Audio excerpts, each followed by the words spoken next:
she just like grabs the back of my shirt and tugs on it and goes, "I love this." And I turned around and I was like, "Hey, Meryl Streep."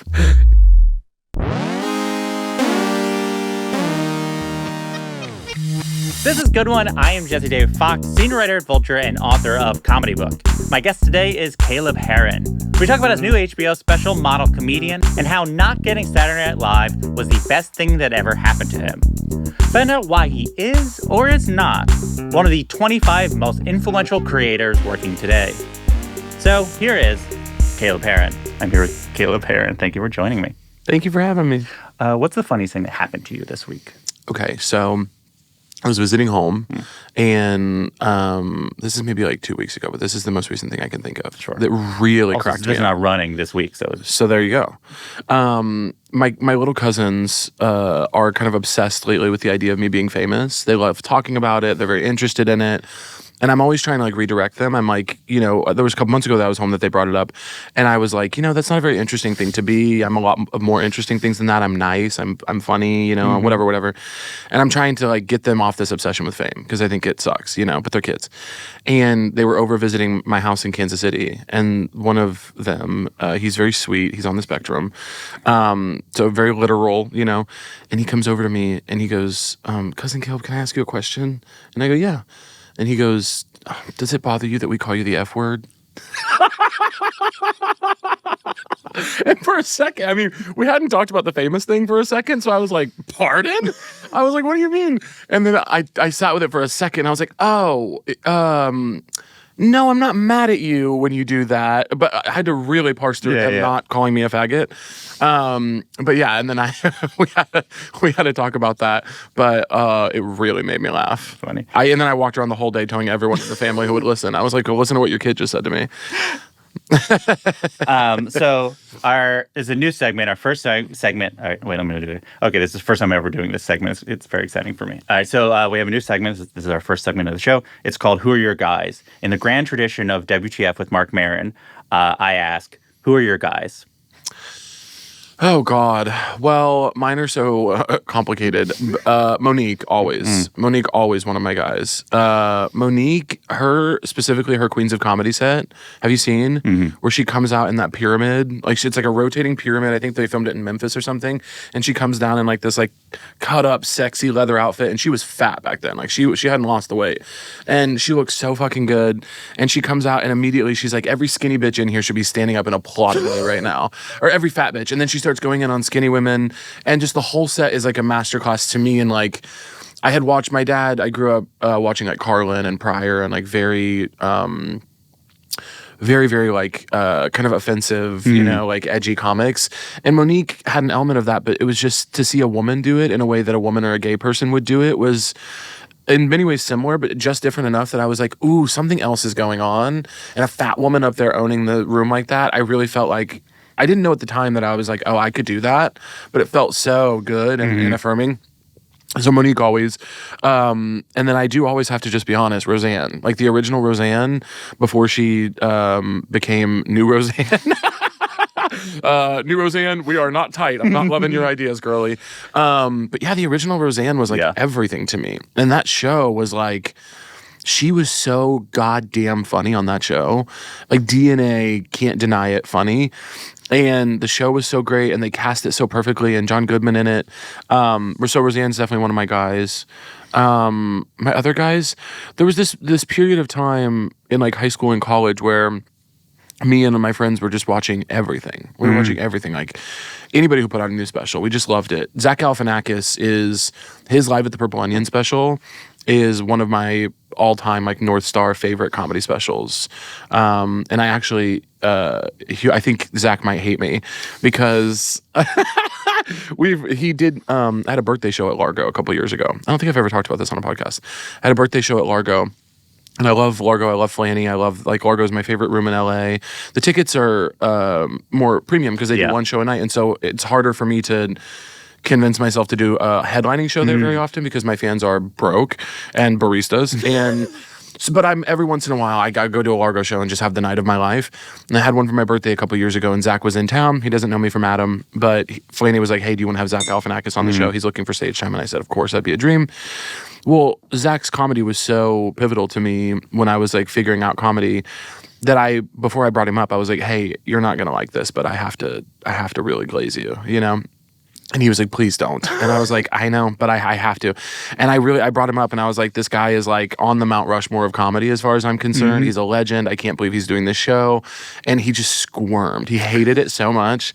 And I get it. I know you don't want to go up to that kind of thing on a lineup because then it's like the expectations are up here. And but I just think he's so brilliant. And I love the way he does his life as well. He's just like on a farm in North Carolina with his family, pops out and does like a movie and then comes. I'm just like, I really think he figured it out. Yeah, I think so. Yeah. You are literally shooting Devil Wears Prada 2 currently. You have a popular podcast that has allowed you to play some of the great American theaters. Yeah. Why film a stand-up special? Well, stand-up was kind of my my first like foray into being a solo act at all. I was doing improv and I was doing sketch and I was doing all these group things, and stand-up was where I really found like my solo like singular voice. And I just have been trying for years. I mean, to be 100% honest, the hour was ready long before it sold, and I don't want to say no one wanted it, but like no one was beating down the door to make it. And then I was at this point in my career a couple of years ago. It'd be, I guess it'd been a year and a half ago, where I was just like, I'm tired of waiting around. I'm frustrated that, in my estimation, there are people who are not as practiced or as good at the thing I do that are getting things that I would like to have an opportunity to participate in. And I need to make some things happen for myself. And so I started the podcast hoping that it would, over time, help out a little bit. And then it randomly kind of did do very well right out of the gate, which feels like, you know, weird to say, but it did. And then all of a sudden, you know, 2-3 people want to buy it and make it, and so then I have to like get it back together. But I had been working on that material for so long before that, that the opportunity to make it with HBO was just like, well, duh, you know. The special is introductory in both, and like it shows sort of these types of comedy you can do. There's lots of different styles that are sort of mixed in, and also just sort of a lot of just who you are. It's not just like here's literally my life story, but you get glimpses of it. How did you approach this being your first special and knowing you'd be introducing to sort of a new audience? Yeah. Well, the most important thing for me was I sat down, my managers, Tova and Olivia, who I've been with for, like almost 6 years. We sat down and we're like, okay, we have this big hour of material. I knew I wanted to cut some stuff. There was some personal stuff about grieving my dad that I was like, I don't think that makes it into HBO. I think that's for the live audience only. And so we knew there's some cuts. There had to be some additions of some other stuff, whatever. But when we sat down and kind of talked about this, like, what is the point? Why are we doing this? I'm not doing a tour right afterwards, so it's not to sell tickets necessarily. We really landed on like, this will be hopefully like a nice expansion for people who already know me on what they think about me. Some people just think I'm like gay guy from their phone who like does podcasting, and that's cool. But then a whole bunch of people maybe don't know who I am, and so we wanted it to be introductory, and we wanted it to be kind of when we were picking jokes or leaving jokes out, it was kind of like the question of whether or not it goes in or stays out was, does it say something about me and my view of the world and why I should be up here with a microphone? And or maybe I shouldn't. But that are we making the case for like this is a guy that should be up here telling jokes, and why and how? I wanted it to be introductory and wanted it to be first and foremost funny. And so I cut some of the more saccharine. In the actual toured hour, I had some more sappy, saccharine, kind of sweet stuff about grieving the loss of my dad. Yeah. And then for the HBO special, we cut some of that because I was like, I just don't want to do one of those comedy specials, not for my first one and not right now, maybe never, that feels like the light's lower and I sit down on the stool and I start to get real. You know, I have no problem with that kind of stuff, but I just was like, I would like to be funny more. Yeah, I'd heard that you cut that stuff, and it was interesting because I'd been thinking a lot about how grief and trauma has become commodified. There's an interview that I've been talking about a lot recently with this academic named Catherine Liu, and she was essentially talking about how trauma has been essentially, what's the exact word? Trauma has become depoliticized by the middle class and upper middle class, and especially with the internet and today, has been used as a way of like propping up one's personal brand. Yeah. And I think it's really interesting because clearly it has been shown as a way of getting attention. And I was curious if you wrestled with, like, yes, there's benefits of sharing complicated things that happen in your life, and especially if you have processed already. But there is also, I think, a weird market pressure to do so. Did you feel that, and did you feel like you wanted to push back upon it? Look, I felt and feel like the very self-serious, dramatic one-man show version of this hour is there if I want it. I just want to be funny, and I want to make people laugh. And I feel like, I think sometimes with that thing that you're talking about, that people kind of, I would refer to it as like pimping out their trauma for like content. Totally fine. I really don't have any judgment for it, because if that's what you need as an artist in that moment and it feels good to you, then go nuts. But to me, it feels like it's a way to prove depth. And I don't feel like I need to prove depth. I feel like I talk for an hour plus every week on microphone to my, my fans. And I think they know, that I'm more than just like a singing, dancing clown, although I am also that. And so, yeah, I didn't feel like the HBO special needed to be a place where I proved that I was some serious artist. I am a serious artist, and the serious artistry that I wanted to do in this special was the serious artistry of trying to make people laugh. Yeah. And display craft of doing so. Like, you can be serious about it without being like, now there's a time to be serious. Specifically, as you talk about how purposeful this special is, I really was struck by you sort of come out and with a mission statement, but the mission statement is, I'm randomly so happy right now. Yeah. Okay, good one, Caleb. Yeah. But but it did feel like what you were saying is like you were pushing back on the sort of like the irony, I guess you're pushing back is the assumption that everyone has to be negative because things are bad. And you're just going like, I'm happy. And that sort of sets the tone. Was like that how you thought about what happiness means to you? Yeah. I mean, like, I don't know. I do feel, I've been saying this a lot on the show and on stage, but I'm like, I do feel optimistic. I feel like pessimism is a privilege. I feel like the most pessimistic people I know right now are people who are doing pretty good. And so I feel like, I don't know, there's this part of me, I'm very aware of all of the different types of people who will, like, anytime I say something like on a show like this or my show or on stage, I can think of the 20 different ways that people will take it. And I could talk about each of them at any given moment. I go, oh, these people are going to say this. And so when I say, oh, I'm happy right now, I just in my head go, oh yeah, well, you're like a cis white guy who makes good money doing a pretty easy job. So of course, like, and I say to that, totally. But I also think it would be even more annoying to be a cis white guy who makes pretty good money at an easy job, who's like, we're all fucked. You know what I mean? I'm like, that is disingenuous, because that's not, I don't think that my joy is from organizing and my joy is from belief in people, and my joy is from necessity, because my raw feeling in the morning when I wake up and read everything that has occurred while I was asleep, or is set to occur today, is I feel devastated, I feel sick, I feel confused, I feel all of the things that people are talking about. But then I feel nothing productive from those emotions. And so I feel like choosing joy and being like, okay, I'm going to donate here, I'm going to post about this, I'm going to try and do this, but then also I am going to go get dinner with my friends tonight and have a good time and try to talk about something else. Sometimes. And then sometimes you just talk about the bad stuff for like 4 days straight, But also the special is like, you have a choice of being like, this is what I'm offering you. And it's like, I always think about like, if you're going to have people pay for something, you might as well like try to make their lives better, not worse, right? Like there's obviously a value in reflecting exactly how the audience is feeling and that they feel seen and heard, but you do that in other spaces.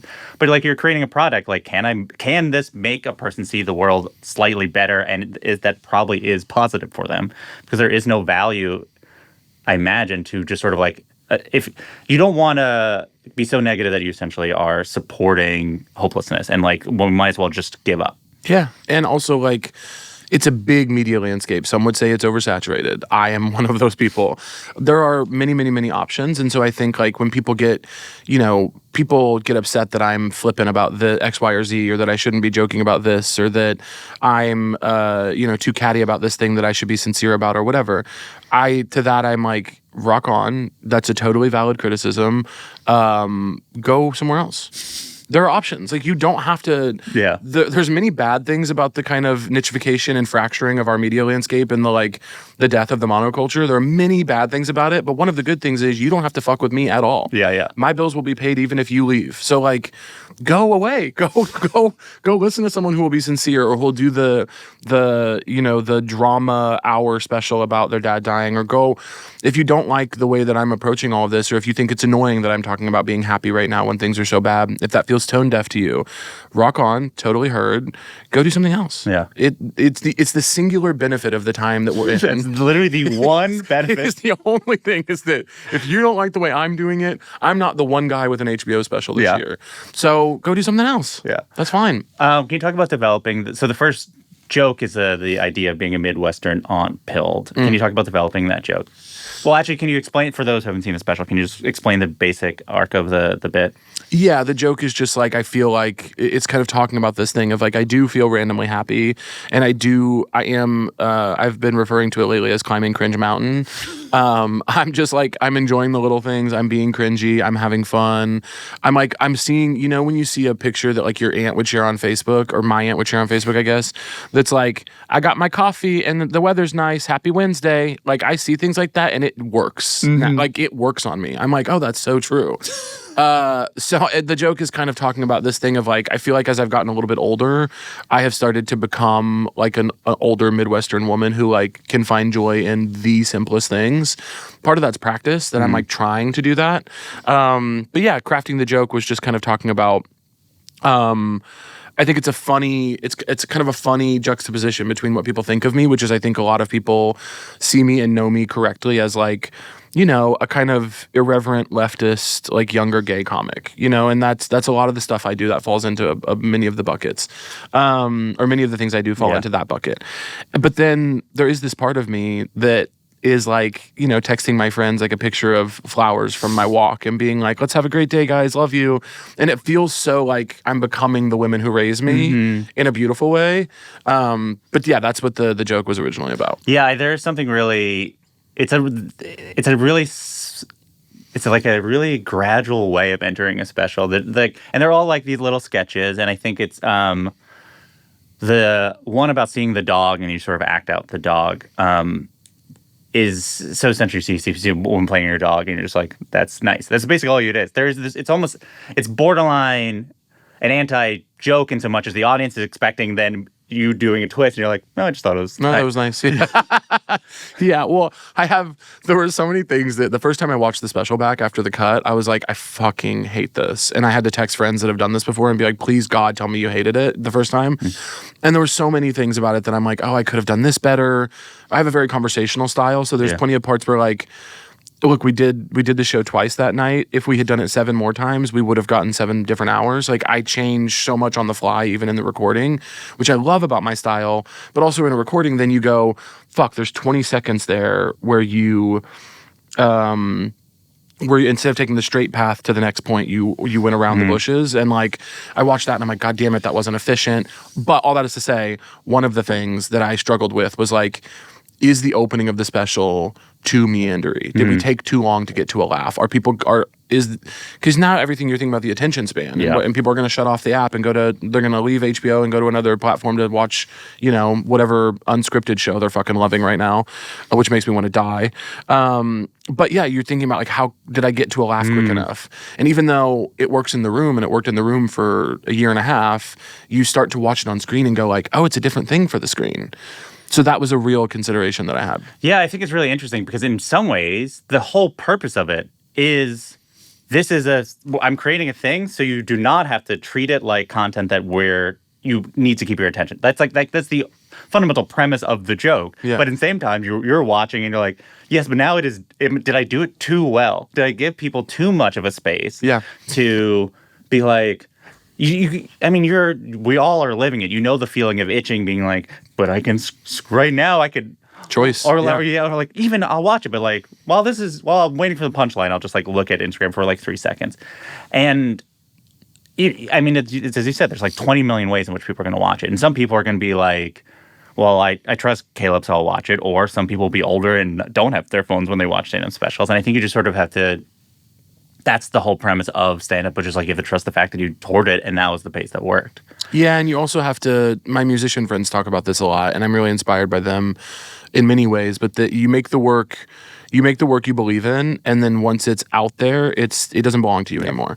And so I go, look, my solace about the hour now, we're recording on the day that it's coming out, and so by the time this comes out, it'll be out in the world, and a bunch of people will have had opinions about it that I hope I haven't seen, good or bad. I would like to kind of stay away from all of that. But it's theirs now, and it's like a different thing, and it's like once it's out in the world, it belongs to everyone else, and the solace that I have to take is exactly what you said, which is like I toured this in 40 cities, and it worked in the room. And so the thing I have to focus on, I think, if I want to be healthy about it, is like, it worked in the room, you liked it in the room, the recording is its own thing, people are going to experience it in a different way. I actually, for the first couple years of my career, was pretty anti-recording stand-up. I said no to every opportunity to record a stand-up set for years, because I feel that stand-up is meant to be in the room. It's supposed to be an in-the-room art form. But then you build a piece that you like enough, and you go, I'll give a shot at recording this, and I feel really good about it, but in the room is the point. Yeah. You know? Yeah.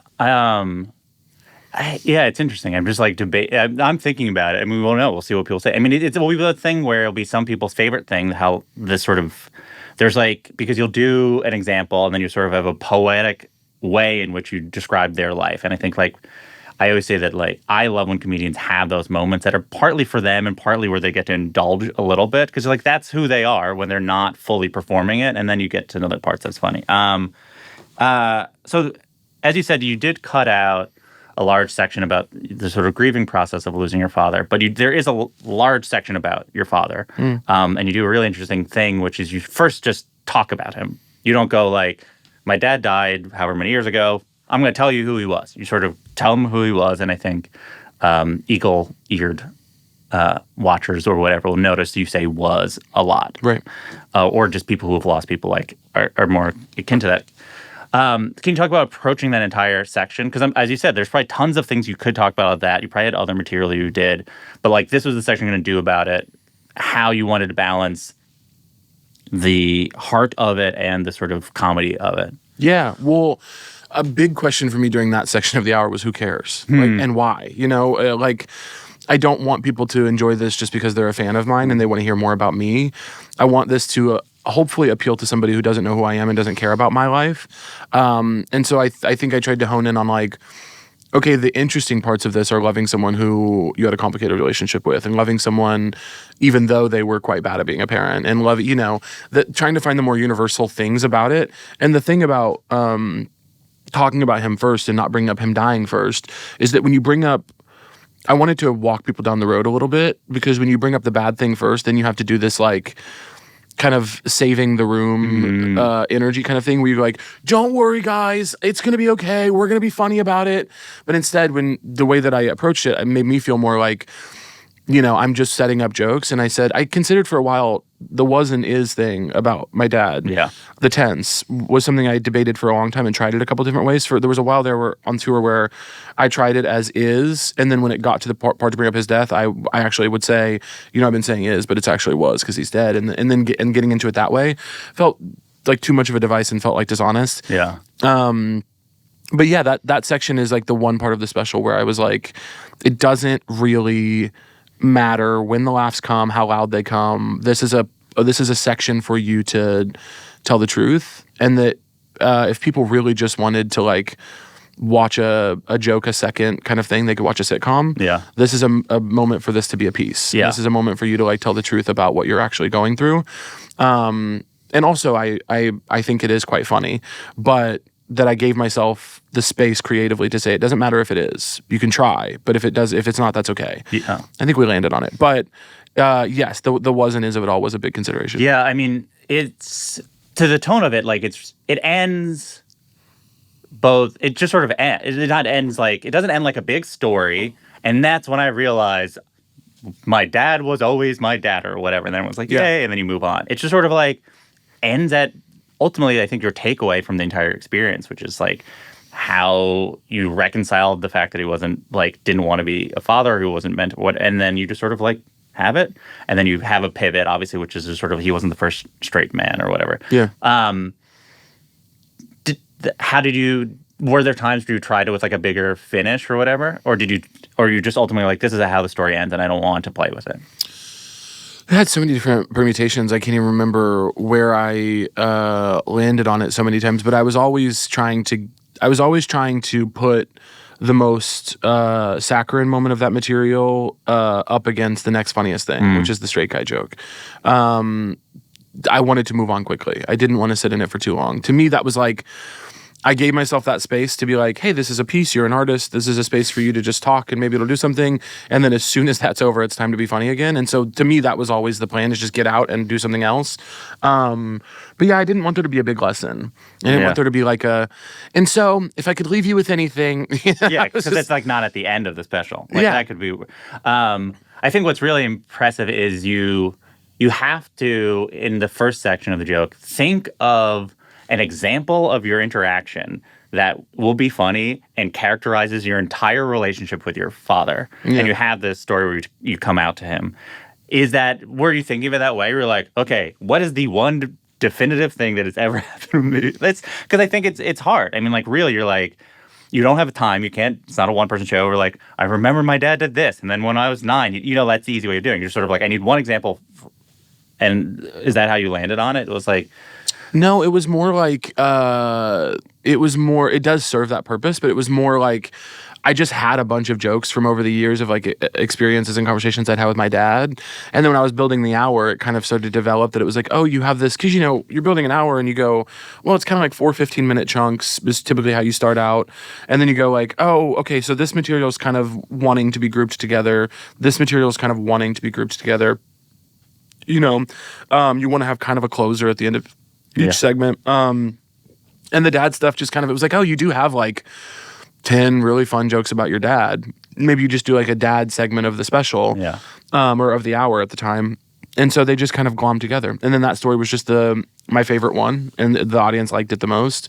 And so it just kind of became the thing. Yeah. When did your dad pass away? 2022. So that is 3 years ago. So much of the sort of career success that we were talking about is happening after that period. How did it influence sort of how you approached your career? Or just your life in your career as being part of your life? They're not. They're separate. I mean, my dad was just like not a big part of, like, he wasn't super interested in what I did. I would send him stuff sometimes, and I remember I sent him my first character like reel that I did in Chicago, and there was a great taping of it that was like, I was really proud of it, and I sent it to him. He was like, I didn't get a lot of it, but the audience seemed to love it. I was like, okay, sounds good. But yeah, it affected my work in that it became a big part of the hour, and I did write a full movie about it, about his passing. But really, it's just funny.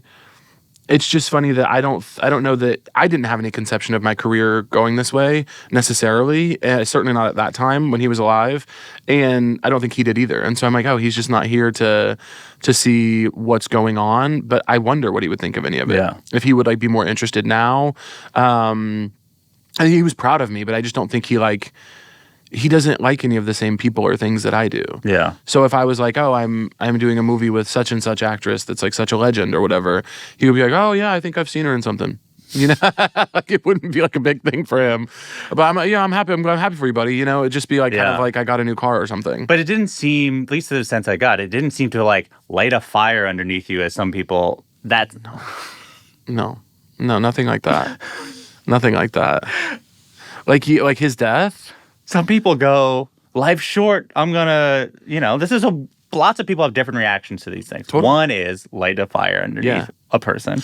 I will say that not in my work life at all. In my personal life, I definitely, losing a parent so young, my dad was 50, and losing someone so young, I definitely think about the things I'm doing and how I'm spending my time on earth. But I will say my dad was so depressed and unhealthy and such an alcoholic and a chain smoker that was kind of always a part of his death was a part of my life long before he died. Yeah. That I was like, this guy is not going to live super long, And so I thought about being 45 and being that close to death as I felt that he probably was. And I thought about that when I was 18 and 20, and I was like, oh, I don't want to get to that point and regret not having done any of the things that would be exciting to me just because I was scared or whatever. So his death kind of loomed large in my life before he ever even passed. Just in a way that, like, he wasn't really living a life even when he was here. He was like a shut-in and a hoarder. So yeah, maybe that's part of it. Yeah. What's the state of the movie, Trash Mountain? It's really funny you ask, because we've been trying to get the money together for a long time. Indie filmmaking is pretty much dead. But we got the money, and it seems like we're making it next month. Oh, wow. Like, it seems like there's been this, like, looming timeline for months and months and months that's been like, I tapped out a long time ago mentally, that I was like, I wrote the script, I'm ready to star in it whenever. Colin Trevorrow and Lily Wachowski, who are producing, and Chris Ray, who's directing now, I was just kind of like, you guys let me know if you need anything. If you find a rich person who wants to talk to me about giving us the money, I'll get on the phone. But otherwise, go with God, and I'm going to go work on other stuff. Yeah. But this whole time it's been like, we have this great crew in Chicago that's kind of available in this window, and the other lead actor in the movie is available in this window. And so it might happen in this window. And then, like, a week ago, I got a call that was like, hey, we got the rest of the money. It's probably happening. Did you consider, like, crowdsourcing? You, like, being, hey, fans, like, you know that movie? Like, now it's unfair making fun of the people who legitimately do, I think, a reasonable thing, which is trying to crowdsource. But, like, you have this fan base. I'm sure if you're like, can you all give me $10? They'll be like, please let me give you $10 so you can make this movie. Yeah, it came up. I mean, it comes up every time. I don't, every single time you talk about a project now, if you have any kind of following, self-funding, it comes up immediately. It's like, are you sure you want to go deal with pitching this, or would you rather just try and crowdfund it or self-fund it? I just felt it was too much to ask of people. People are like, money's tight. And I just feel like buying tickets is something that makes sense to me. If you want to spend an extra like $4 or $5 a month getting the bonus content from the podcast, that makes sense to me. It feels more direct. But asking people to put in money so that we can pay a PA to, like, bring food to set while we make a movie just feels too far removed from the payoff. I felt like it wasn't right. And so I also felt like, look, a lot of fucking garbage gets made. A lot of garbage gets made. People get paid $20 million to do movies. This industry has money. If they don't want to spend it on telling this kind of story, then maybe we just shouldn't tell it. I just felt like there's money here. We're asking for, it's a shoestring indie budget. Many of us are going to lose money doing this movie, but I believe in it and I love it and I think it's so good and I love the team and I want to make it. But I just felt like there's too much money in this industry to be asking, like, working people to donate to it. And that's no shade to anyone who's crowdfunding at all, but not me. I want to talk about a little bit more special in your career as it stands, but I think I want to take a step backwards and sideways to sort of get there to paint the picture of where you are, which is, you discover improv in college, you like it. I'm sorry for putting that on the record. God, humiliating. You moved to Chicago, yada, yada. I want to smash cut to SNL audition. Can you talk about that process of, you're pretty young when they're like, oh, people audition and then you don't think you're going to be the person that you're going to go through the different steps, but you got pretty far in the steps. Can you talk about that process? Yeah, I was in Chicago. It was like 2019. I was doing characters and improv and working day jobs, and I did a character showcase at IO Chicago that...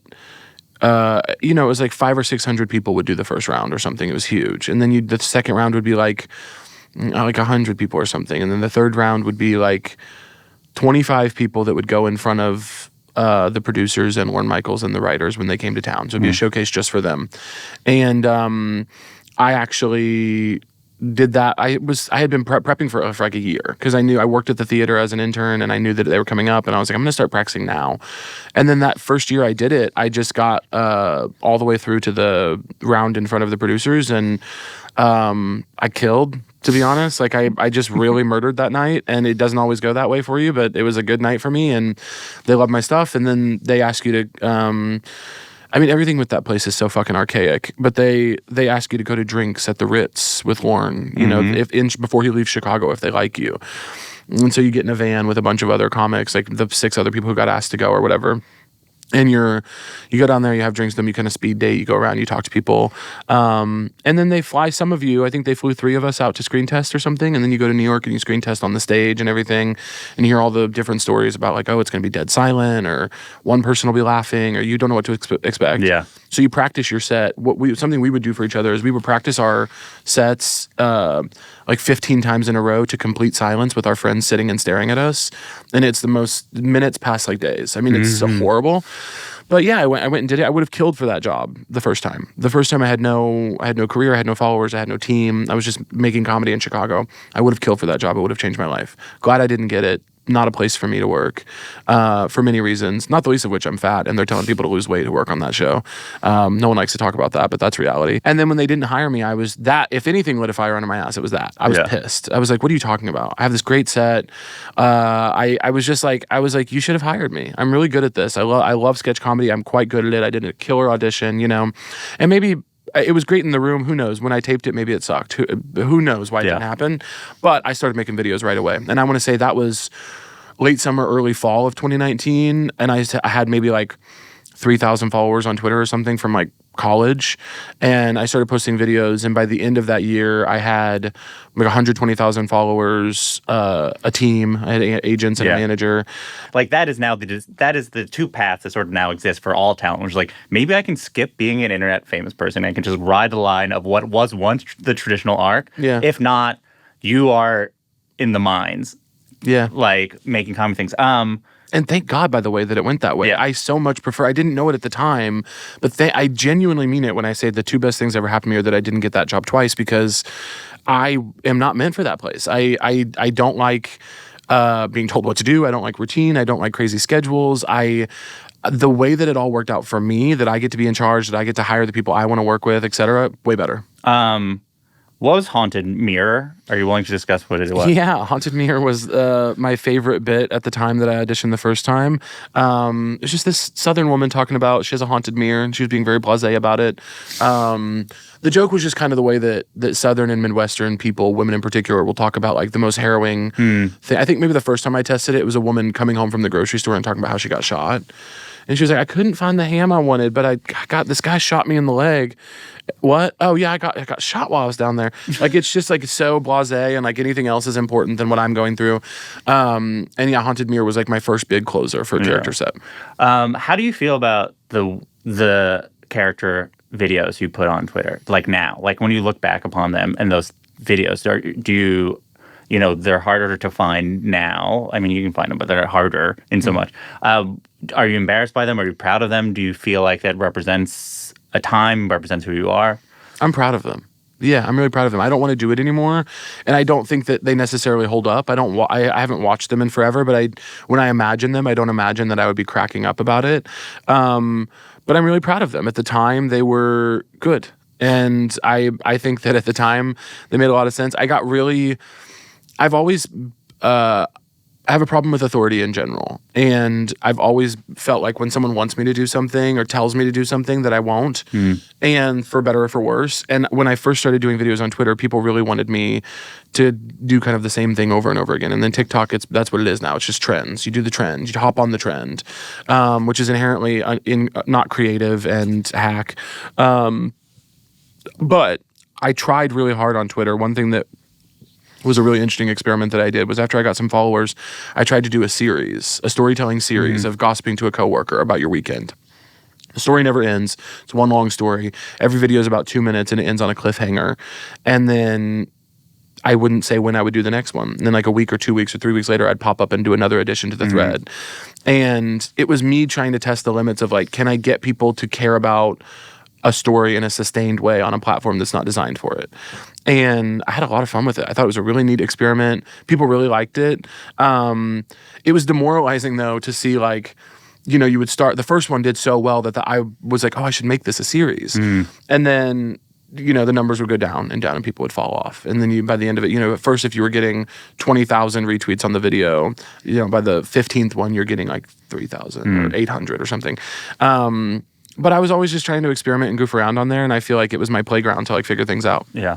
You've describe the sort of origin of your podcast, So True, both as sort of a cynical need for clips in a time where people want clips, and a reaction to a feeling of like, I want more freedom in my career. Yeah. Is it both? Is it one or the other? It's both. Yeah, it's both. It's I want freedom in my career. I'd like to be able to make things that I care about. I care about the podcast to the extent that it makes people happy and that they enjoy it. I hope that that's what they're getting out of it. But I want more freedom in my career. The only way it seems like you can get freedom in this career right now is to have a large audience. The only way to get a large audience is to feed the clip machine. So what do you do? I mean, every comic is like struggling with this right now. Do you do crowd work clips? Some people do it really well. Stavi's incredible at it. You know what I mean? Do you post your actual material and burn it? That's not sustainable. Unless you're doing a show every single night. John Marco can do that. John Marco gets up every fucking time he gets a chance. You know what I mean? Everyone has to figure out their own way to come at it. And for me, I was like, I'm a chatter. I like to chit chat. The podcast, I had done front-facing videos and fallen out of love with it and decided like I don't want to do this forever. And then I had tried crowd work clips for a little bit. I love crowd work as a practice in the room. I didn't like posting the clips. It felt really nasty. It felt for me, Caleb, it felt like, no, I'm making my audience like, I don't know, I'm like pimping them out I hated it. Yeah. For me. And so then I was like, the podcast is truly the last option. And then if the podcast doesn't work, it was in the back of my head that I was like, you're going to have to just give up on the internet thing and like really focus on like developing and auditioning and like kind of asking, you know? It's a quite popular podcast. How do I make my podcast more popular? Video was a good start. Video was a really good start. You've been through half this interview. How could this interview been done in a way to be more popular? Well, you know what sucks for you is you're just a really actually good interviewer. And you're going to have to come up with some slop. You're going to have to come up with a segment that's like, kill or save, and then it's like you pick a celebrity that they can kill or save. You're gonna have to come up with something a little catchier than just being like a genuinely good long form interviewer. Sorry, your talent is holding you back, babe. This is what literally every meeting we have. That's what I say. Part of what I think your success is, or what is special about this is in your stand up as well, and in the podcast is. And I should say, like a lot of popular podcasts, I think, capture this, which is people talking and joking how they would with their friends. And that specifically means without the fear. Like, essentially, when you're joking around your friends, you're not afraid that they're going to be mad at you for one way or the other, regardless if they are mad at you. But, like, that freedom, I think, you really have, which is not to say, like, you know, you're, like, wild with it. But I think there is a sort of looseness that you're able to joke about, like, who your community is that I think is really exciting for people who listen to podcasts and want this feeling of friendship. Can you talk about, how would I put it, this sort of like fearlessness you have about like talking about groups of people that you are your friends, if that makes sense? Yeah, they get mad. People get mad at me all the time. Yeah. People are presently mad at me. I'm certain that people are going to be mad at me from the special. Whatever podcast episode I'm putting out next week, there'll be people mad at me. It's not that I have this like charmed existence where no one gets mad at me. It's that I just don't care that much. I'm just like, you'll be fine. Everybody will be fine. Because I think the reality of it is, whether strangers on the internet know or believe or think this, I'm a nice person. I know I am. And I know that I know how I treat people. And I care about people and I care about doing the right thing. And it just is not important or that big of a deal that I like make a wisecrack about non-binary people. Half my fucking friends have multiple pronouns. You know what I mean? Like, I just think we have got to, some people are stuck in this moment that was, you know, kind of in vogue 5 or 10 years ago of like being so fucking sensitive and so caught up in like the correctness Olympics of like who can be the most correct all the time. I'm not interested. I don't want to play. I would rather just be funny. And the reality is like, I want to joke in public the way I joke with my friends in private. And that's what I am trying to do because this is actual life. I just think, yeah, I'm not escaping people being mad at me. People are quite mad at me very often. But I think that allows the people who are not mad at you. Like, I think acting as if you're trying to not have anyone be mad at you. Yeah. Prevents a lot of people from having people like them. Yeah, exactly. It's boring. I'm bored. I am bored I'm so bored by the celebrity culture. People are still trying to cling to this celebrity culture of like the 90s where it's like you just never say anything, you stay out of it all, you pick your charities very wisely, animals or cancer, things that no one would be offended by. Don't talk about Palestine, people playing this very safe version of existence that I'm like, I am fucking bored. I don't believe you. I know that you're having conversations behind closed doors that are quite opinionated, and I would like to hear them. And I would like you to, what it is a lot of times when people talk about decisiveness, some of my friends are like, how do I be more decisive? You are so decisive. And I'm like, it's not a lack of fear that something will go wrong. It's a willingness to handle it if and when it does. People will get mad at me, and I feel like I can handle that. They're not necessarily wrong to get upset with me. I just feel like, it's the same math that everyone's doing. If a critical mass of enough people got mad at me about something, I would think about it and I would handle an apology and I would figure out, whether or not I was actually wrong to say that. But for the most part, it's like very small groups of people that have other shit going on that they're projecting onto like a sentence I said that they're happy to take out of context. Yeah, I feel like the definitive thing of your podcast is like an audience of she-theys listening to you make fun of people that use she-they pronouns. Yeah. I'm making fun of us. Yeah. I'm making fun of us. I am kidding around about us, about people like me. I am trying to I'm trying to have a nice time and just joke around about the way that we are. I think we're funny. There's a joke about trans people in the special, and I will not just say that and then move on. That's it.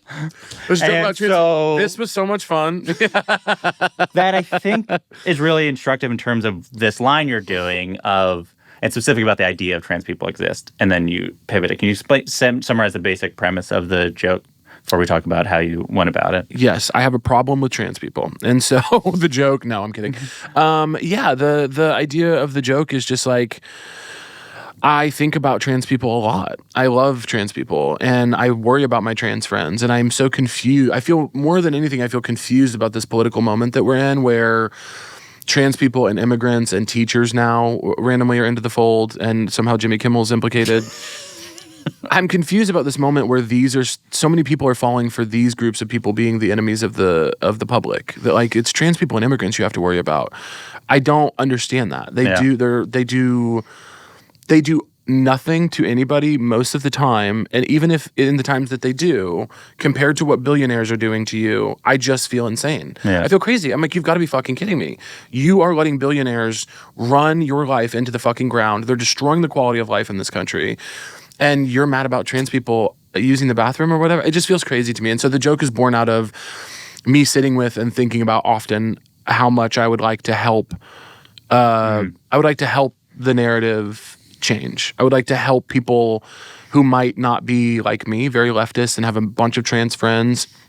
I would like to help them with a perspective that could be different, and that they could maybe listen to a joke and go, "Oh, I don't have to be like a woke scold who went to a liberal arts college to understand this thing. I could actually just go like, oh, I don't really care about that," or "Oh, yeah, I can joke about these things, but still want people to have rights and be left alone." Yeah.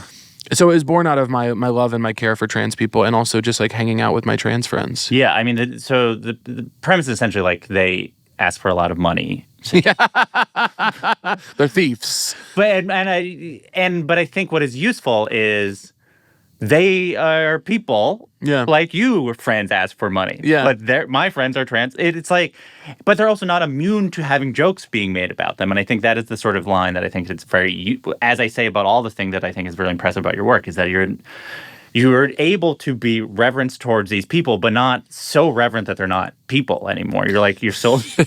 Well, that's the thing is, the joke is that queer people are abusing GoFundMe. Mm-hmm. Is that, and by the way, that's not just trans people, queer people in general. There's some gay people on there doing a little too much. But yeah, I think that we kind of create, with topics and with people, we create these sacred, untouchable ideas of them that it circles back to being actually worse than, like a lot of white liberals do this with black women, where they're like, they're terrified of black women. They don't actually want to talk to black women. They're not friends with black women. And they're like, but black women are going to save us. I think that is, if not as bad, very closely approaching as bad as just outright disdaining black women. That you're expecting them to be these like saviors and heroes, and then you're scared to talk to them, and that you wouldn't joke with them the way you would joke with a friend of yours who wasn't a Black woman. To me, that is weird selective treatment, and I don't want to do that to anybody who's marginalized in my life. I don't want to cut them out of the joke, because if I'm cutting someone out of a joke in my personal life, it's because I don't like them. So I want everyone to be in on the joke, and they can joke about me too. Yeah. The podcast is called So True, and it's in so much as about anything, it's about truth. Yeah.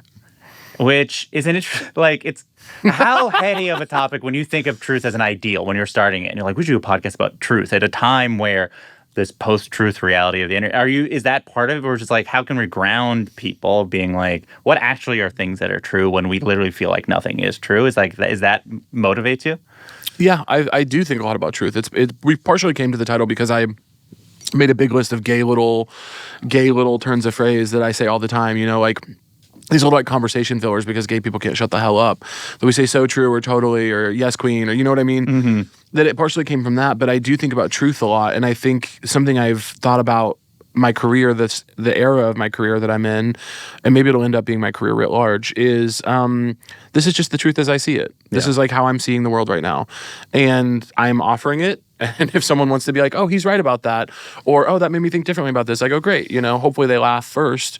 But I do think about truth a lot. It's such a tricky time where everyone gets to have their own truth. And that's weird. It's weird that truth is so fractured and we can't seem to agree on many things that, I don't know, just there's things right in front of us. Even like this Jimmy Kimmel thing, you know what I mean? It's like the fact that people are so able to be like, well, the ratings were down. You know how it is. Crazy. It's like Trump is using the FCC to threaten his opponents. He views the media as his opponents. Like, to me, I'm just like, you don't have to like Jimmy Kimmel. I don't care if you like Jimmy Kimmel's show. That's your own business. But the idea that it's just this like business decision made in a vacuum, to me is like, that's so objectively, you're either being intentionally obtuse to serve an agenda, which many people on that side in power are doing, or you're actually just kind of stupid. And that's a problem. Yeah. It's a problem that we can't agree on the truth about many things right now. And I don't know what to do with that. Yeah. And I don't think that I'm outside of it either. I try to think about the things that I'm ignoring the truth about, or the truths that are inconvenient to my worldview. I'm trying to think about that stuff all the time. Yeah. You're going to kill me, and I'm sorry, but I'm going to bring up Mr. Beast. Oh, God. But I promise there's a reason. Okay. And I'm not going to make you tell the story about how he called none of it. Have you seen the press tour for the special? I just know. It's been every fucking But interview. I really promise I have a reason. I actually believe you and have faith in this line. But like, I can't ask this question without it being brought up. Yeah. So, and just in case... You have to say it. You have to tell what happened. So, no, you have to. You're the subject. Yeah. Can you explain the Mr. Beast Caleb Hearon controversy as if I was 70 years old? Yes. Hi, 70-year-old person watching this show who made it this far in my interview. Basically, if you work in entertainment for long enough and things are going just well enough and you have a good enough publicist, you'll get put on these lists. And the lists are influential people who are going to change everything in the business or whatever. And it's totally ridiculous. It's not needed. It's like people that are already doing well, who have good publicists. It's fake. And we all know that. And you're not supposed to say it because you want to be on the list, or your team wants you to be on the list. And all that being said, please put me on your list. But Rolling Stone made one. I really like the writers at Rolling Stone. C.T. Jones was involved in making the list, who's a writer I really like and have done stuff with. I'm glad for the list because it gives, as much as I don't care about them for Caleb personally, it gives some really great writers some opportunity to work.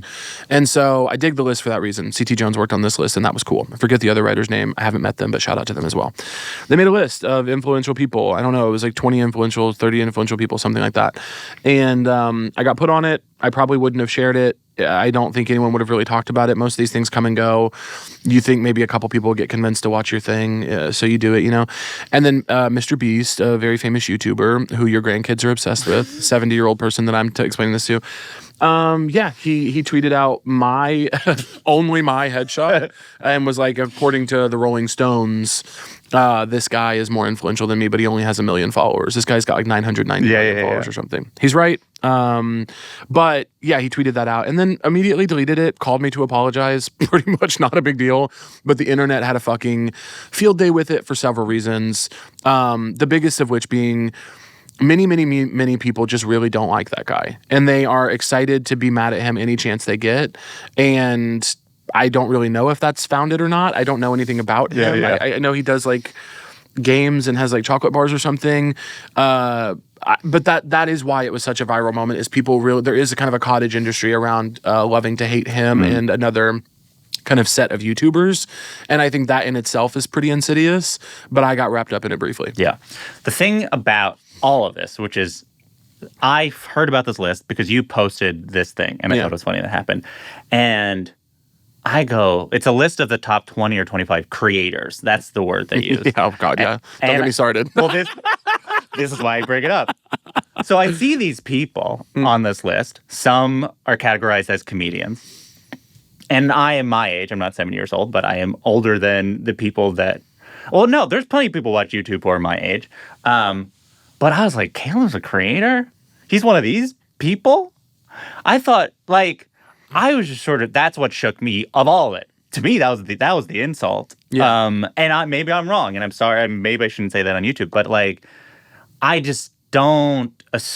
I think of you as sort of operating a different thing. And I was curious, as a person who seemingly has more feet in that space, more like has a foot near that world that I am clearly. I knew the names of all these people at this point.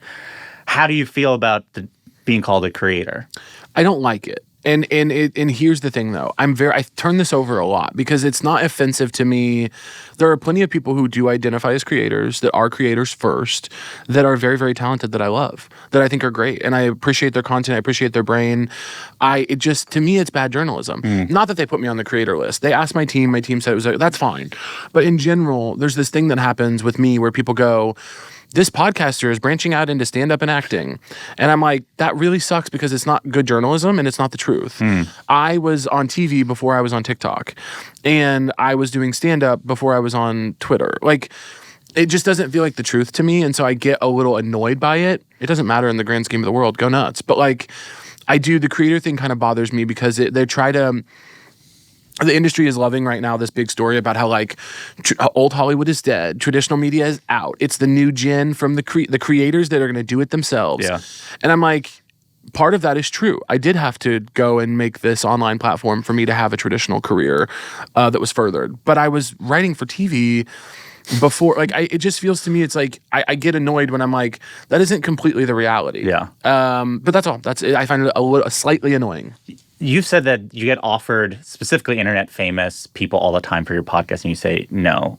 And regular famous people. Yeah. Well, at that time, it was only internet famous when you said that. Now you get offered. But like, how do you think about, I imagine, especially you get put on the list, they're like, ooh, he's now part of this creative circle. We'll just put, I don't know the names of these people, but you see their names. They're silly to me because they're Twitch streamers and they go by their handles. I think part of it is this desire to sort of have two narratives of like, there are bottom-up celebrities, people that have fan bases, and that's how they got famous, and they work through their entrepreneurs or whatever. And then there's like traditional Hollywood top-down. You've got part of an institution, and then you built a fan base by just sort of being broadcasted out. And your work has largely still been in the sort of traditional space. And I think seemingly you prefer that work for yourself. We don't need to make fun of the work that creators are making. Is that the sort of discomfort, which is like people... I think there is a tendency to treat all artists now as influencers, and then the art they make is like their coffee brand or whatever, but not as equal to a coffee brand having. It's like, oh, you act? Cool, that's like your side hustle. Your hobby. Yeah. It's unfortunate but true. If I only this year had done the acting and writing gigs that I did, I would be in a vastly different financial place because of the podcast and because of commercials that I get because of the podcast. That is the reality. Everything I get to do in acting and writing at this point is bankrolled by the fact that I do podcasting and internet stuff. Yeah. And I don't love that. I would love to just like go act in 3 movies a year and make incredible money and then the rest of the time be reading and writing and thinking. But that's not the reality and that's not the landscape that we're in right now. But you know, when it comes to turning down famous people for the show, I would have a massively bigger show if I didn't do that. That's the reality. I'd make a lot more money and I'd have a lot bigger show.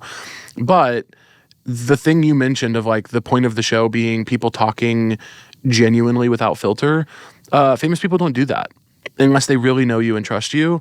And so I've had famous people on that really know me and trust me, and I think we're able to have those conversations. But when someone stops by for a press tour and you've never met before, sometimes it's like pulling fucking teeth getting these people to say one genuine thought. They got the publicist in the corner fucking shit, no, you know, because they got into like one mildly spicy, the only interesting thing they've said in the hour, you know, it just is, it's disingenuous and not fun. Yeah. I think there's, how do I want to put this? I think a lot of people who started building a fan base during COVID are currently having to reckon with their fan base. I think this is a phenomenon of all across the spectrum, right? Either they're blindly just assuming everyone is normal. But I think because of the parasocial intensity of that time of building a fan base, artists have to be like, wait, what is my relationship to them? And I think putting out a special like this is a good example, which is like, there are comedians who have a certain sort of fan base like that who will be like, okay, it should be an hour of jokes for these people. They've supported me. What are the things that they laugh at most? Is that the thing that you had to wrestle with, which is sort of like, well, I got to give something to these fans. I mean, like, the people that supported me, but also like, I don't want to be beholden to it. Is it something that you've considered? What do you mean? Like in the special? Yeah, I think when you're creating work, there's a tendency for people who develop a fan base online, especially one that was sort of intense because of the COVID, that even if you don't want to, it's hard not to make work for these people. That's the feedback you're getting. That's the audience who's seeing you live. You have to essentially, to not do that, you have to like actually take a step back. Yeah. And I was wondering if you took a step back. Took a step back. Yeah, I'm lucky. I'm very, very lucky that I get to uniquely, I think, if I have many privileges in this life, but probably the biggest one is that I get to show up as exactly myself in every single space I go into. That's a privilege that most people don't get. They don't get to be exactly themselves at work. They don't get to be exactly themselves all the time around anybody. And I really do. And so that's really nice, and I'm so grateful for that. And I the only thing really that came into consideration about the online stuff is that I have so many jokes about it because it is such a bizarre, funny thing to happen to somebody that I cut a lot of them because we were very sorry, something in my eye. We were very cautious of it seeming like a stand-up, an internet creator getting a stand-up special. And a bunch of people who don't know me are going to see it on their HBO home screen and maybe watch, and then while they're watching, start Googling and going, who is this guy? And I want... Like, the 6th most powerful creator. Yeah, or whatever. Well, now they're going to see a bunch of articles about Mr. Beast, yeah. And like, Mr. Beast. Yeah, and then they'll be on his channel subscribing to him. But yeah, I was just very cautious of being like, this is not that. And I am lucky that I think my fans, they genuinely seem to want from me what I give them. Yeah. This will be the last time I hopefully will say Mr. Beast, maybe in my life. Your producer... worked for Mr. Beast at some, and I remember I feel one time people were like, well, his producer worked for Mr. Beast, and that's part of how he secretly figured out the. Oh, they've always got theories, yeah. I was like, well, I might as well ask him if you think there's anything about the Mr. Beast sauce that is like, that fed to whatever the way in which you immediately were able to find a response to the stuff you were putting on. I don't know if I would attribute it to the Mr. Beast sauce, but I will tell you that Chance Nichols, my dear friend who produces my show and is now working for All Things Comedy, doing all their shows, Chance is just brilliant. Like the show... I think the show would have found its feet in some regard no matter what, but the reason that we found it in the way we did, in the time frame that we did, in the spaces that we did, is in large part due to Chance and I's collaboration. I met him when I was in college. I've known him for years and years and years. And I'm really glad you asked this because I don't often get a chance to like very intentionally talk about how brilliant Chance is. But he really is. He's so brilliant. He's so thoughtful and smart and kind and good at what he does. And from the jump, he he really told me, like, I'd had a podcast before with HeadGum called Keeping Records with Shelby Wolstein, who was amazing, and we loved it, and it was really fun, but we had to stop it for a number of reasons. And he had told me, like, hey, no Zoom interviews, no missing weeks, has to be video, has to be high quality video, has to go on YouTube at the same time every week. We could never miss a deadline. Like, we have to put out clips at the same time every week on the same days. Like, him really like enforcing to me, like, that the path to success on this thing was buy-in and consistency. And then he's like, you can't just be like, I'm gonna do a podcast on the side and not really talk about it in case it flops. He was like, you have to put your neck out there and try this for it to work. And it totally changed my life and his. So really a huge part of the reason that whole thing is succeeding is just because of Chance's work. So as you said, you're in the Devil Wears Prada sequel. Do you feel like it should be called The Devil Wears Two Pradas, Two Devils Wear Prada? Yeah. Or The Devil Wears Prada Again? The Devil Wears Prada, we're wearing Prada as the devil. The Devil Wears Prada 2, I would call it The Devils Wear Prada. Yeah. That's what I would do, kind of a surgeon's general with it. Yeah, and then who are the devils? Yeah. I don't need any secret details about the movie. You're not going to tell me any. But I'm sure there's going to be one, maybe two stories from working on it. Probably something with Meryl Streep or Anne Hathaway that you're going to tell over and over again in junkets and on late night shows. Yeah. And I want to see if you have any of those stories already that you want to practice first here. God, you know what? It's like, genuinely, I wouldn't bullshit you about this. They're just all the nicest fucking people. It's infuriating. It's like really psychotic. I actually am watching Anne Hathaway navigate this set in a way that I'm like taking notes. I'm like, this person is so kind and thoughtful and intentional and like energetic in a way that I'm like, I'm more tired than her, and I'm doing less. Like, it just really some of the sweetest people around. And David, who's directing again, and Aline, who wrote it again. Everyone actually genuinely is so nice, and I don't feel like I have to say that. I'm trying to think of any. There was a day where I have some very fun clothes in this movie that were all made custom by the costume team over there that are a bunch of geniuses. And I was standing talking to Aline, the writer, Aline Brosh McKenna, and Meryl walked by, and she just like grabs the back of my shirt and tugs on it and goes, "I love this." And I turned around and I was like, "Hey, Meryl Streep." And she was like, "Very cool." Kept walking. I was like, it's one of those moments where you're like, I'm not supposed to be here. Like, that is really insane to me. But yeah, I don't know what stories I'll tell because everyone's just been so nice. See, that's...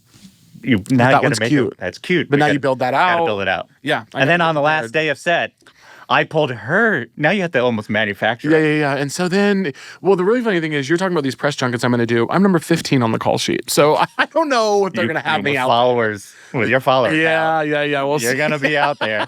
And they're going to, I promise you're going to be, I mean, maybe they haven't talked to you yet, but I cannot imagine you're not going to have to do heavy press for it. Or they'll ask and you'll decide. We shall see. I will do, hey, guys, I'll do whatever you ask, but. I don't know what your role is, but in so much as if you play a gay assistant, do you think about, let's say you play a gay assistant or don't, because maybe you're not allowed to reveal that. But what are your thoughts about the trope of the gay assistant? I go back and forth because gay assistant and gay best friend are actually someone came up to me recently at a party and was like, I just saw you in a short film, and I had 2 short films that were in the other people's that were in festivals at the same time, and I go, oh, was it gay best friend or gay assistant?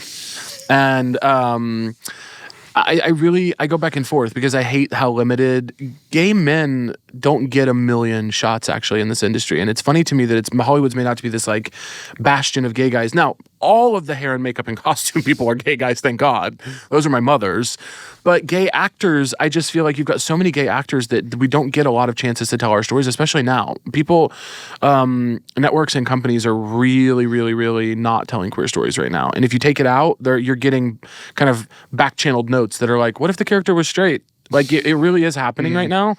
So I don't know. It feels like there's this moment where I'm like, I feel at once annoyed about how constricted all these talents are and how so many fabulous, brilliant gay men could play so many more roles if they were given an opportunity. I think Tremel Tillman's an incredible example of that, and he's getting those shots, and thank God he's like one of our best. But then I also feel like, thank God. Yeah. Thank God they're letting us be gay assistants and gay best friends, because I don't know that we would be represented at all if it weren't for those tropes. And so thank fucking God. Do you think you'll get to keep the clothes? Well, there's at least 2 pieces I'm trying to steal, but it's a Disney production, and so everything is a little bit different. But I am on all my movies now. If I see something I like, I'm trying to be like, hey, make that fall off a truck for me. I think you're going to be in the MCU. Yeah. Disney. I'm like, I literally was like, be in the MCU. Come on. Could this be your last stand-up special? Yeah. Yeah. How do you feel about that? That'd be okay. I don't know if I want to do another one. I just don't. Well, I don't want to forecast, like, I don't know what I'm gonna want. You know, I like making movies. I've directed a little bit. I'd like to do more of that. There's going to be at least a couple of a year or more period in the very near future where I'd like to fuck off entirely and do nothing and no one hear from me. Maybe during that time I write some projects or write a book or something. There's a book idea I've been working on for a while. Stand-up special, who knows? If I go on tour again and I find material that feels like a piece, I will do it. But I'm not interested in cashing in on that. I think I would just like to make sure that it's something I actually believe in. And so if there's another hour I believe in, I'll make it. If someone will make it with me. But I'm not. Yeah, I don't want to say. I don't want to say that I'm going to do 100 more of them, because that's just not really my style. 100 would be quite ambitious. Well, that's what Carlin did. Yes, fair. He was doing like 3 a month. It was before digital cameras. I'm just like him. Yeah. You said that your hope, if you do more stand-up tours, is like, can you figure out how to create a community among these people that all showed up beyond just the service of you're laughing together and then you sort of leave? Yeah. I do think it's really interesting, because I do think as community became a sort of buzzword, everyone's like, what I'm doing is creating community, but then all they do is like just be a stand-up comedian like they always were, and then literally everyone leaves and goes in their separate cars. Yeah. Do you think about that? How can you actually do that actively? Like, I do feel like you are of a generation that forever comedians like, we're not activists, the activists exist over there, and we're these other things, whatever. And I think you are, you don't say your comedy is activism, but you are aware of the sort of how it works. Like, how could one actually do that? And where does it come from, your desire to do it? Yeah, I care deeply about community. I think if I could pinpoint one problem that we have, it's the isolation. Everyone feels so separate from each other, and I want us to feel together. And I think when I think about community on tour, I think like, well, look, there's 1,500 people in this room who all have at least something in common. Either they like my stuff or their girlfriend does. And so I'm like, okay, I'm always trying to get people to make a friend and exchange phone numbers. And I experimented at a Bell House show recently where I got $500 cash before the show. And I went around the room and I said, who's sitting next to someone they don't know? And then I paired people up, and I was like, I'll give you $100 cash if you promise me you'll use it on going out together. Like, go out after the show or plan a dinner 3 weeks from now. Just promise me you'll do it. And a couple of them messaged me and were like, we just split the money and haven't talked since. And I'm like, okay. Come on. I'm like, sounds good. But I want to do more stuff like that, and I want to find ways to like help people connect, because I think it's cute and it's special and it's also nice to be a part of, and I think it would be fun.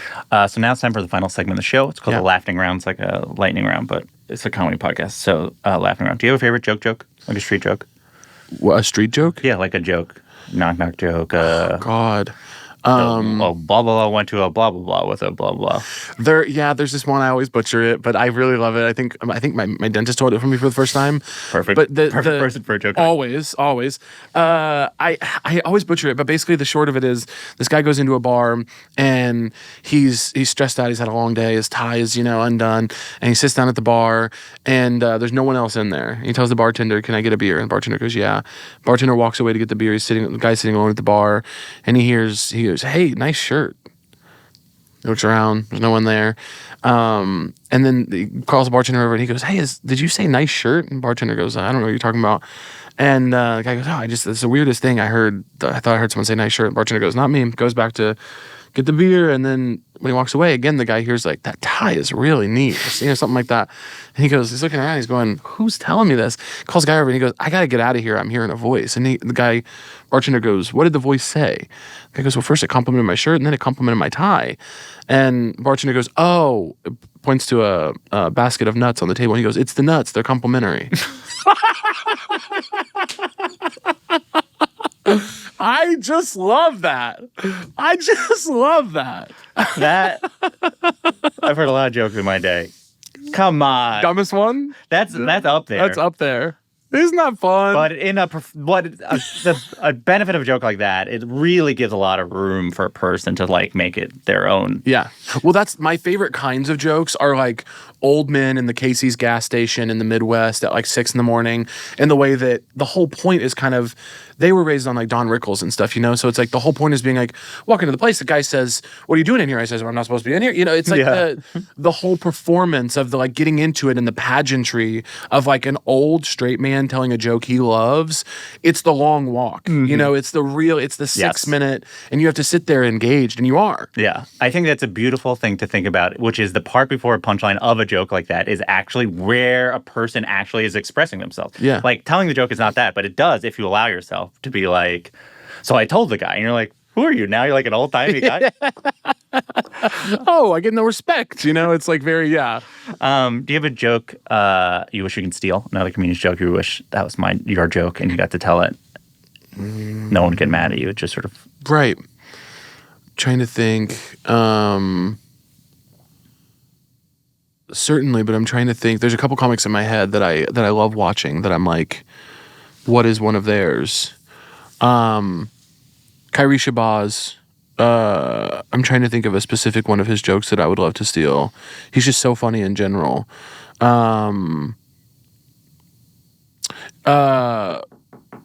Hayden Johnson is a very funny trans comic, and she has a very, very funny joke that I think about quite often that I will, of course, butcher in trying to tell, but shout out to Hayden. Hayden, you can stitch this with the actual joke. But she says, like, you know, experimenting with gender is so funny because for a while I was non-binary, and she goes on this long thing where she's like, and during that time I realized that gender is fake and it's all made up, and we put this on each other and we say you have to be this way and you have to be this way, and there's 2 ways to do it only, and then you're non-binary and you realize none of that is true and you can be any way, you know, whatever. She's walking it out. And then she goes, and then I realized I was a trans woman, and it's like, oh, I'm a girl. I'm actually just a girl. And she has another one too where, just thinking about Hayden now, she has one where she's like, I can't tell if everyone in this dive bar is staring daggers at me because I'm trans or because I'm wearing a ball gown in a dive bar. Really, really, really funny. I think she's incredibly funny. Ball gown in a dive bar. That is a special name. It's a special name. And Hayden Johnson and Nori Reed run a show called Trans It Girls. That is really fucking great. That I love. Do you have a short story of an interaction with a legendary comedian, living or dead, you're willing to share with us? Short story, legendary comedian, living or dead, that I'm willing to share with you and the world. Really. God, I'm trying to think of a comedian I've talked to. When have I talked to a comedian? I'm like, when have I talked to a comedian? When have I talked to a comedian? I know I talk to comedians. Yeah, you definitely... You know, here's what I'll say. Yeah. Here's what I'll say. Io Debris, she and I did a show. She wasn't driving at the time. We were both living in LA, and we were both on a lineup at Largo. And I was driving her home. And I really think the world of Io. I think she's a brilliant, brilliant comedian and performer. And even more important than both of those things by many miles is how good of a person she is. But I had this joke. It was a joke about white people gathering in St. Patrick's Day and how I was like, I'm terrified of St. Patrick's Day because when white people gather, bad things happen. And on the way home, she did something I thought was so brave and cool. And she was like, I want to offer, can I give you a punch on that joke? And I was like, oh, I would be so scared to do that. Like, I'd be so scared to offer that to someone at that point in our friendship. And I was like, of course, I would love that. And she did. And it was a brilliant punch. And she really, you could just tell when she was giving me the idea how excited she was because she loves jokes. And I was just like, That's a thing I think about sometimes because, you know, she's doing all of her big acting stuff and life is kind of going that way for her. And I'm like, damn, I hope all the people who know her as a brilliant actor correctly also know that she is a dyed-in-the-wool comics comic. Like, she is that funny. So that's what came to mind. That's nice. Yeah. We have to wrap up. I have 2 more. You can choose between the 2. Yeah. Or you can do both if you don't care about where you're going next. So the 2... and is either what's something that people think is comedy that you think isn't comedy, or best time you ever bombed? Oh, God. Both good ones. I'm trying to think of an answer for either.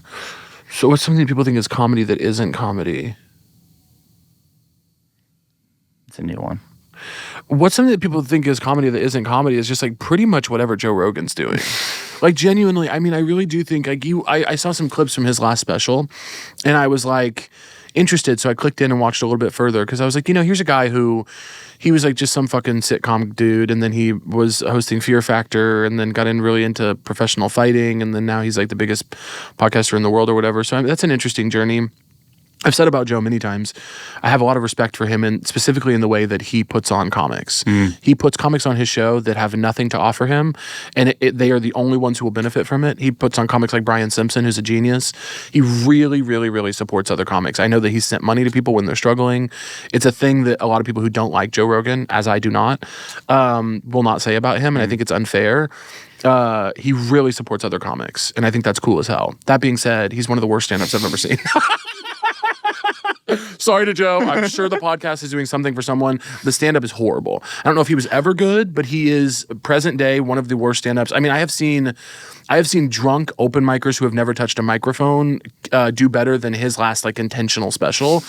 And it's okay. Not everyone has to be good at everything, but he's a very, very bad stand-up. I bet he's great at watching professional fighting. He is a very generous guy who helps out other comics. I like that about him. He's even said some things on the podcast politically that I thought were interesting at times. And I felt like, thank God he's saying that right now. There's a lot of people who listen to him who need to hear a balanced perspective. But good God, the guy shouldn't touch a stage. Thank you so much. Yeah, thanks for having me. This was fun. Thank you very much.